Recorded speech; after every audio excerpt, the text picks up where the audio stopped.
और युद्ध के बाद ईरान के सुप्रीम लीडर मुस्तफा खामनेई का नया वीडियो सामने आया। मुस्तफा खामनेई सेहतमंद है, वो 7 से 8 घंटे लंबी मीटिंग कर रहे हैं। ईरान के सुप्रीम लीडर ने ट्रंप से टक्कर लेने वाली नई वॉर टीम बना ली है।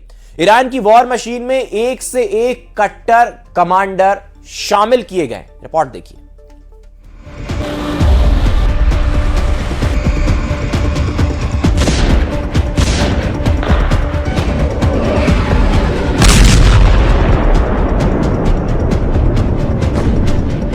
चौबीस घंटे पहले ट्रंप ने दावा किया कि ईरान सरेंडर करने वाला है। 24 घंटे बाद ट्रंप धमकी दे रहे हैं कि ईरान को भस्म कर डालूंगा। ईरान पर जितने तरह के अमेरिका ने बम नहीं फोड़े हैं, उससे कहीं ज्यादा ट्रंप ने तेवर बदले हैं। कल तक ईरान से डील फाइनल होने का दावा कर रहे ट्रंप आज फिर भड़के हुए हैं। ट्रंप ईरान के दांव को उसी पर आजमाने लगे हैं। ट्रंप युद्ध में हुए नुकसान की डिमांड कर रहे हैं, लेकिन ईरान ट्रंप को शौक पर शौक दे रहा है।